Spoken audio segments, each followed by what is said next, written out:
Masai selling those herbal medicines, yes. And they have actually done that for many years. To have a stinging nettle. The fai.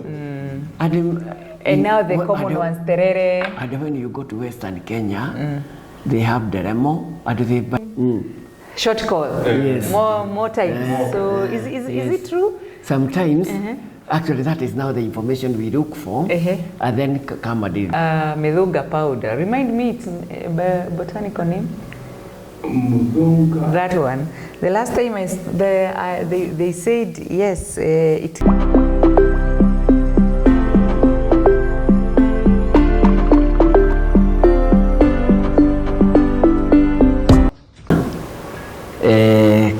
Team Kigwa, as maybe what we are referring you to.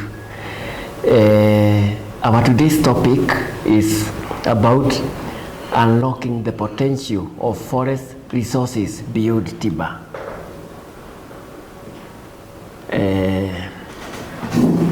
Here we are discussing more about the non-timber or the non-wood forest products.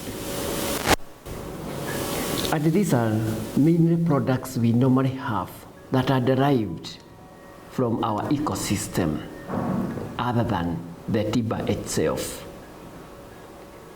And if I may ask, I don't know whether you are aware of any other product you get from the tree in case you go to the forest, Karura forest, or any other forest, Gong forest, Abadeas, Mount Kenya, or any other forest in Kenya.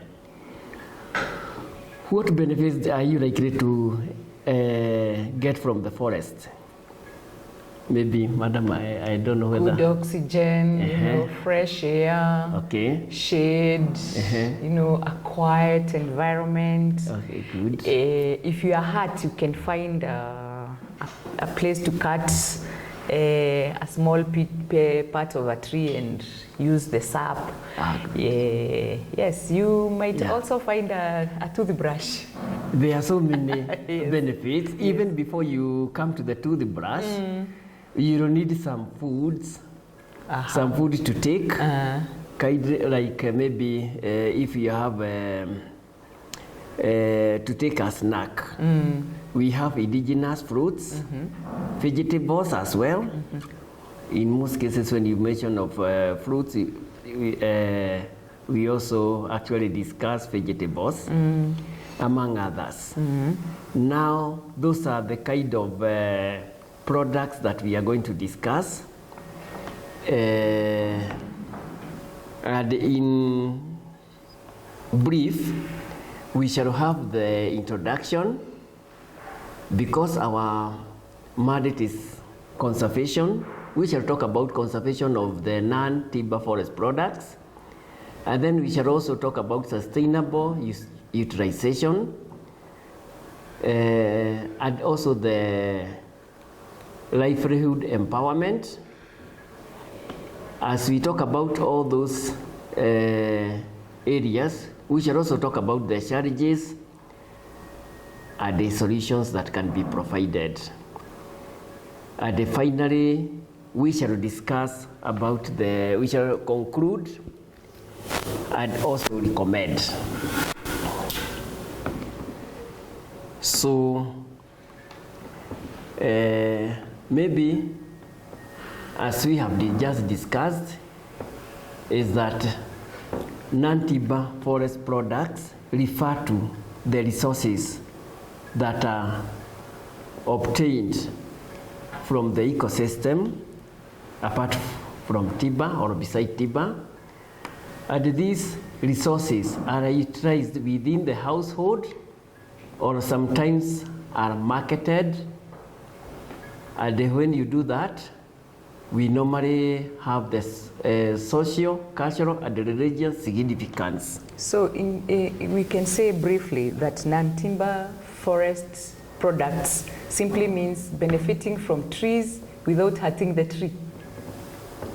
Not necessarily, because we have some people, that is how it's supposed to be. But we have some people who normally come, when you find that fruits are very far away and they are out of your reach, you cut down the tree to get those fruits. Now, when you don't interfere with the ecosystem, you are harvesting sustainably. But when you come and they maybe do harm to the trees or even the environment, now your harvesting is not sustainable at all. Is that why you have refused the idea of a toothbrush? Because it is also like harvesting and hurting the tree. Actually, when it comes to toothbrush, toothpick, we normally harvest or obtain them maybe from the branches and other non-destructive parts of the tree. When you do that, you don't actually interfere with the tree. Okay. Yes, it should be done that way because the trees are also supposed to benefit you as you benefit from the trees. It is a win-win situation for each one of us.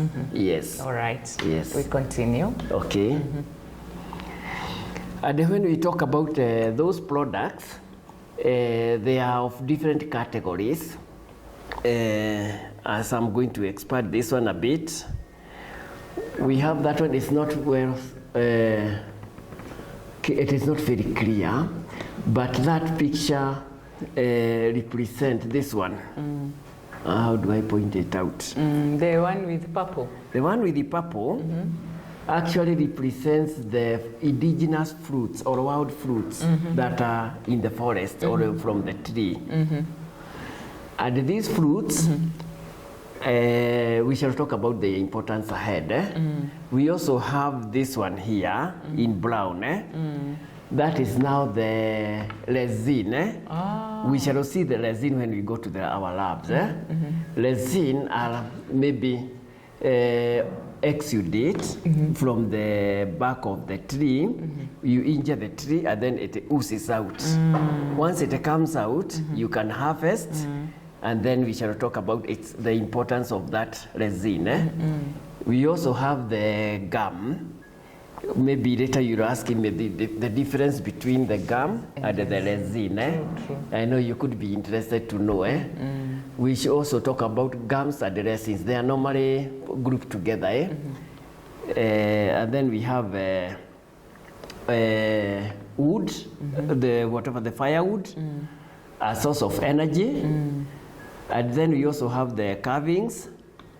And just like the way you answered me when I asked about the non-wood forest products, we have the ecotourism. Yes. Those are mainly the categories of the non-wood products that you can get from any ecosystem. Okay.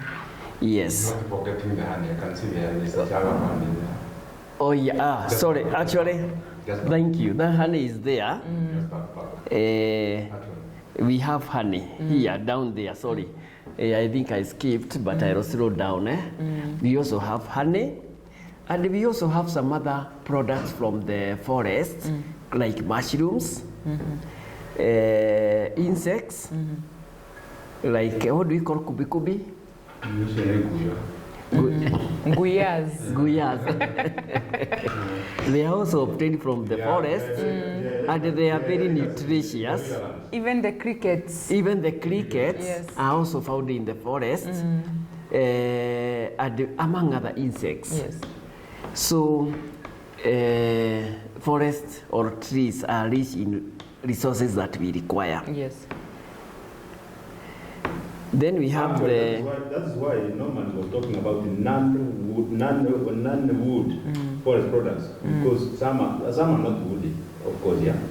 Some of those insects, mushrooms are not wood. All those things are not wood. And there's some others that we did not mention, like sisal, source of organic fiber. And you see the problem that we are having is that we are relying so much on synthetic materials, forgetting that we have our own materials that can be utilized to empower everyone here.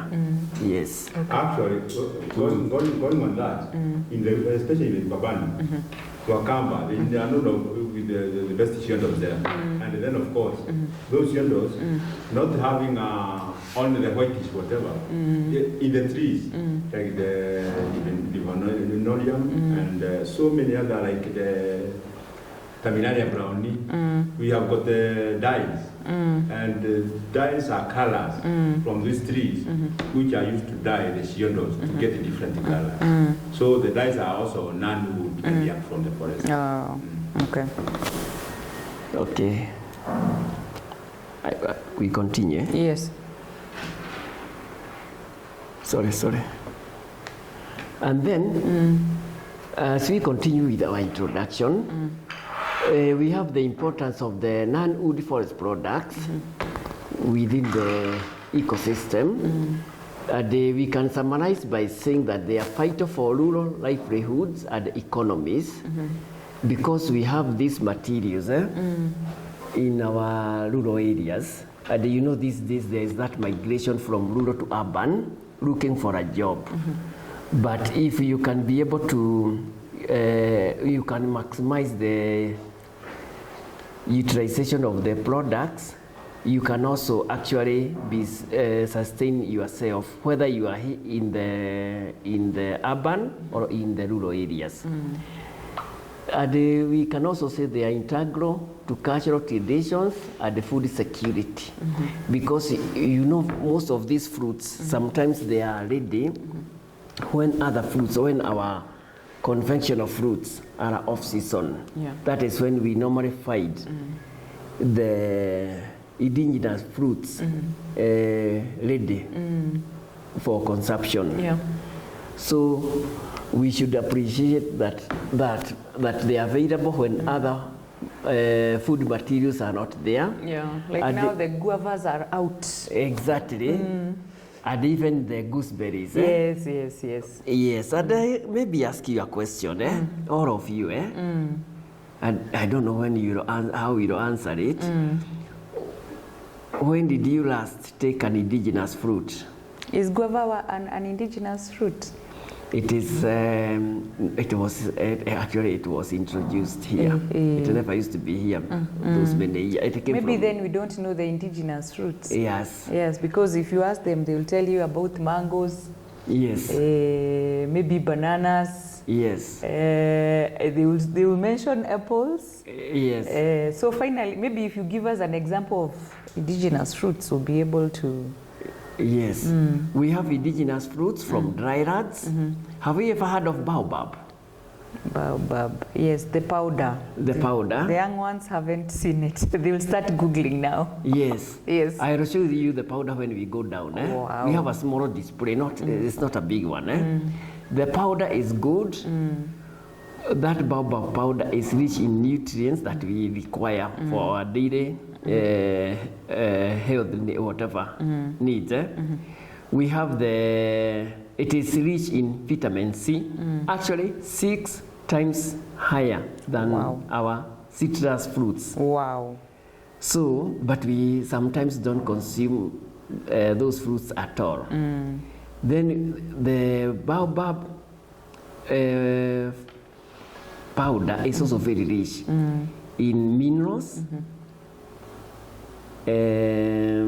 such as calcium, potassium. It's also rich in some other nutrients, including fiber, and therefore, and also fiber and other vitamins as well. So it should be actually, we should ensure that we also consume. We have tamarindas. Have you ever seen tamarindas fruits? Well, I think we have just seen tamarind, maybe juice. Products, juice, in the big hotels. Yes, yes. But when it is at that level, most of the locals don't consume.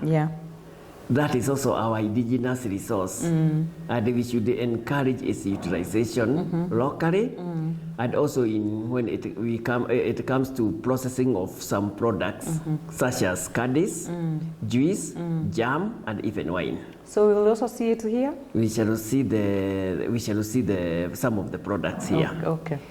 We also have others called Phytex Bios. Wow. That one is new.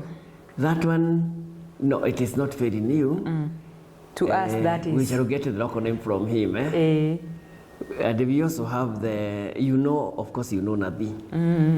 Yes, we have them here. The one that look like this, the small tomatoes. Exactly. They are also available. And like those ones, you can. We have a group in Kinangop, South Nyandarua. Actually, they have taken it as an enterprise. Wow. They are growing those gooseberries and they're selling locally, especially to Asians who are in Nairobi. Because Asians consume a lot of, they like those fruits because they know that they are the value, the nutritional value. The nutritional value. So they consume them in large quantities. Now I can confirm. Yes. If those are the fruits you're calling indigenous, I don't think in this room you'll find 5% of those who could have consumed in the last couple of months, if not years. Yes, it's very true. Some maybe have never even seen gooseberries. And it is unfortunate because what normally happens, even the fruits we are consuming here are indigenous elsewhere, some of them. You see, the moment we start actually utilizing them, that is also when we shall also look for maybe a way of improving them, and eventually we can do business with them. True. To get to improve our maybe our livelihood. Yes. But that is not what is happening. Most of us prefer eating fruits from even away from here. Yeah. Yes. Quite far away. Quite far away. And when we do that, we support our biodiversity and the ecosystem. We try to balance. Thank you. Exactly. I can't wait to see the Phytex. You call it Phytex what? Phytex Bios. Wow. You will tell us the name in Kikuyu because it's Phytex there. Bios. Kimu ni kamba. Hata Kikuyu hatuna Phytex Bios, lakini tunaziita muzo. Mohuru. Mohuru. Kumameka Mohuru. Hata sisi. Hata Mohuru. Ebu wanaita buru. Us from Nyeri, we call it Mohuru. Theirs is BU, Mofuru. Mofuru, us in Mohuru, where they normally put, even in Kirinyaga, where they put that we normally put who.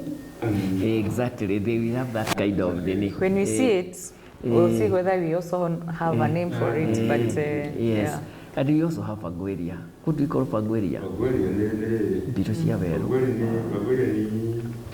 Biro. Biro cia Vero. Biro. Exactly. The masoba. The blackish. Used for fencing. Mofilo is a very, very nutritious fruit in the world. Wow. I'm learning new things here. Yes. Have you seen Mofilo? Vagueria. That one. Vagueria, different, whatever. Exactly.